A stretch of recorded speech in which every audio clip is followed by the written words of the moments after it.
राधे कृष्ण. जय जय श्रीकृष्ण. आज मी तुम्हाला भगवद्गीतेतील 9वा अध्याय राजविद्या राजगुह्या योग सांगणार आहे.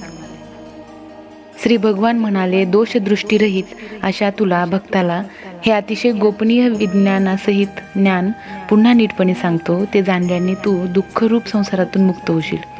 हे विज्ञानासहित ज्ञान सर्व विद्यांचा राजा, सर्व गुप्त गोष्टींचा राजा, अतिशय पवित्र, अतिशय उत्तम, प्रत्यक्ष फळ देणारे, धर्मयुक्त, साधन करण्यास फार सोपे असणारे आणि अविनाशी आहे.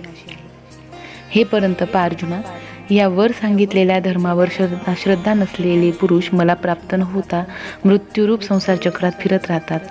जसे पाण्याने बर्फ पूर्णपणे भरलेले असते, तसे मी निराकार परमात्मा रूपीने हे सर्व जग पूर्ण व्यापलेले आहे. सर्व भूते माझ्यामध्ये संकल्पाच्या आधारावर राहिलेले आहेत, पण वास्तविक मी त्यांच्यामध्ये राहिलेलो नाही. ती सर्व भूते माझ्या ठिकाणी राहिलेली नाहीत, परंतु माझी ईश्वरी योगशक्ती पहा की भूतांना उत्पन्न करणारा व त्यांचे धारण पोषण करणारा असूनही माझा आत्मा वास्तविकपणे भूतांच्या ठिकाणी राहिलेला नाही. जसा आकाशापासून उत्पन्न होऊन सर्वत्र फिरणारा महान वायू नेहमी आकाशातच राहतो, त्याचप्रमाणे माझ्या संकल्पाने उत्पन्न झाल्यामुळे सर्व भूते माझ्यात राहतात असे समज. हे कांतेया, कल्पाच्या शेवटी सर्व भूते माझ्या प्रकृतीत विलीन होतात आणि कल्पाच्या आरंभी त्यांना मी पुन्हा उत्पन्न करतो. आपल्या मायेचा अंगीकार करून प्रकृतीच्या ताब्यात असल्यामुळे पराधीन झालेल्या या सर्व भूतसमुदायाला मी वारंवार त्यांच्या कर्मानुसार उत्पन्न करतो. हे धनंजया, त्या कर्मात आसक्ती नसलेल्या व उदासीन प्रमाणे असलेल्या मज परमात्म्याला ती कर्मे बंधनकारक होत नाहीत. हे कांतेया, माझ्या अधिष्ठानामुळे प्रकृती चराचरसह सर्व जग निर्माण करते. याच कारणाने हे संसार चक्र फिरत आहे. माझ्या परमभावाला न जाणणारे मूढ लोक मनुष्य शरीर धारण करणाऱ्या मला, सर्व भूतांच्या महान ईश्वराला तुच्छ समजतात. अर्थात आपल्या योगमायेने जगाच्या उद्धारासाठी मनुष्य रूपात वावरणाऱ्या मला परमेश्वराला सामान्य मनुष्य समजतात. ज्यांची आशा व्यर्थ, कर्मे निरर्थक आणि ज्ञान फुकट असे विक्षिप्त चित्त असलेले अज्ञानी लोक राक्षसी, आसुरी आणि मोहिनी प्रकृतीचाच आश्रय करून राहतात.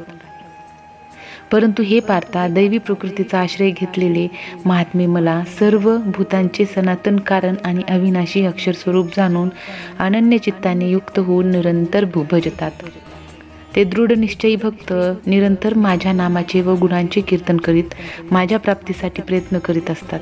तसेच वारंवार मला प्रणाम करीत नेहमी माझ्या ध्यानात मग्न होऊन अनन्यप्रमाणे माझी उपासना करतात. दुसरे काही ज्ञानयोगी मज निर्गुण निराकार ब्रह्माची ज्ञानयज्ञाने अभेदभावाने पूजा करीतही माझी उपासना करतात. आणि दुसरे काही अनेक रूपाने असलेल्या मज विराट स्वरूप परमेश्वराची नाना प्रकाराने उपासना करतात. श्रोतयज्ञ मी आहे, स्मार्तयज्ञ मी आहे, पितृयज्ञ मी आहे, वनस्पती, अन्न व औषध मी आहे, मंत्र मी आहे, तूप मी आहे, अग्नी मी आहे, हवनाची क्रिया ही मीच आहे. या जगात धारण करणारा व कर्मफळ देणारा, आई वडील आजोबा, जाण्यायोगा, पवित्र ओमकार, तसेच ऋग्वेद, सामवेद आणि यजुर्वेद ही मीच आहे. प्राप्त होण्याजोगे परमधाम, भरणपोषण करणारा, सर्वांचा स्वामी, शुभाशुभ पाहणारा, सर्वांचे निवासस्थान, शरण जाण्यास योग्य, प्रत्युपकाराची इच्छा न करता हित करणारा, सर्वांच्या उत्पत्ती प्रलयाचे कारण, स्थितीला आधार, निधान आणि अविनाशी कारणही मीच आहे.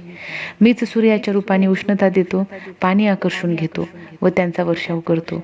हे अर्जुना, मीच अमृत आणि मृत्यू आहे आणि सत आणि असत सुद्धा मीच आहे. तिन्ही वेदात सांगितलेली सकाम कर्मे करणारे, सोमरस पिणारे पापमुक्त लोक माझी यज्ञांनी पूजा करून स्वर्गप्राप्तीची इच्छा करतात. ते पुरुष आपल्या पुण्याईचे फळ असणाऱ्या स्वर्गलोकाला जाऊन स्वर्गात देवांचे भोग भोगतात. ते त्या विशाल स्वर्गलोकाचा उपभोग घेऊन पुण्याई संपल्यावर मृत्यूलोकात येतात. अशा रीतीने स्वर्गप्राप्तीचे साधन असणाऱ्या तिन्ही वेदात सांगितलेल्या सकाम कर्माचे अनुष्ठान करून भोगांची इच्छा करणारे पुरुष वारंवार ये जा करीत असतात. अर्थात पुण्याच्या जोरावर स्वर्गात जातात आणि पुण्य संपल्यावर मृत्यूलोकात येतात. जे अनन्यप्रेमी भक्त मज परमेश्वराला निरंतर चिंतन करीत निष्काम भावाने बसतात, त्या नित्य माझे चिंतन करणाऱ्या माणसांचा योगक्षेम मी स्वतः त्यांना प्राप्त करून देतो. हे कांतेया, जे सकाम भक्त श्रद्धेने दुसऱ्या देवांची पूजा करतात तेही माझीच पूजा करतात, परंतु त्यांचे ते पूजन अज्ञानपूर्वक असते. कारण सर्व यज्ञांचा भोक्ता आणि स्वामी ही मीच आहे, पण ते मला परमेश्वराला तत्वता जाणत नाहीत म्हणून पुनर्जन्म घेतात. देवांची पूजा करणारे देवांना मिळतात, पितरांची पूजा करणारे पितरांना जाऊन मिळतात, भूतांची पूजा करणारे भूतांना प्राप्त होतात आणि माझी पूजा करणारे भक्त मला येऊन मिळतात. त्यामुळे माझ्या भक्तांना पुनर्जन्म नाही. जो कुणी भक्त मला प्रेमाने पान, फूल, फळ, पाणी इत्यादी अर्पण करतो, त्या शुद्ध बुद्धीच्या व निष्काम प्रेमी भक्ताने प्रेमाने अर्पण केलेले ते पान, फूल इत्यादी मी सगुण रूपाने प्रकट होऊन मोठ्या प्रीतीने खातो. हे कांतेया, तू जे कर्म करतोस, जे खातोस, जे हवन करतोस, जे दान करतोस आणि जे तप करतोस ते सर्व मला अर्पण कर. अशा रीतीने ज्यामध्ये सर्व कर्मे मला भगवंताला अर्पण होतात, अशा संन्यास योगाने युक्त चित्त असलेला तू शुभाशुभ फळरूप कर्मबंधनातून मुक्त होशील आणि मला येऊन मिळशील. मी सर्व भूतमात्रात समभावाने व्यापून राहिलो आहे.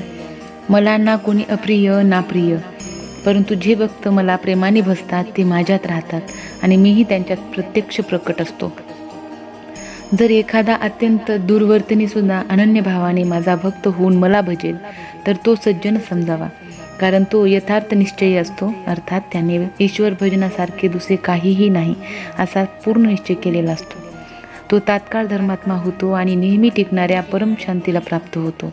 हे कांतेया, तू हे पक्के सत्य लक्षात ठेव की माझा भक्त नाश पावत नाही. हे पार्था, स्त्रिया, वैश्य, शूद्र तसेच पापयोनी अर्थात चांडाळ आदी कोणीही असो, ते सुद्धा मला शरण आले असता परमगतीलाच प्राप्त होतात. मग पुण्यशील ब्राह्मण तसेच राजर्षी भक्त लोक मला शरण येऊन परमगतीला प्राप्त होतात. हे काय सांगावयास पाहिजे.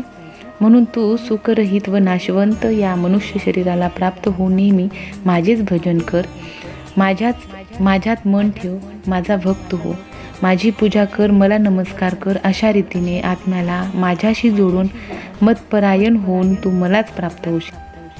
इथे भगवद्गीतेतील 9वा अध्याय संपला. यानंतरचा 10वा अध्याय घेऊन मी लवकरच येत आहे. तर कमेंट बॉक्समध्ये जाऊन राधे कृष्ण लिहायला विसरू नका. राधे कृष्ण, जय जय श्रीकृष्ण.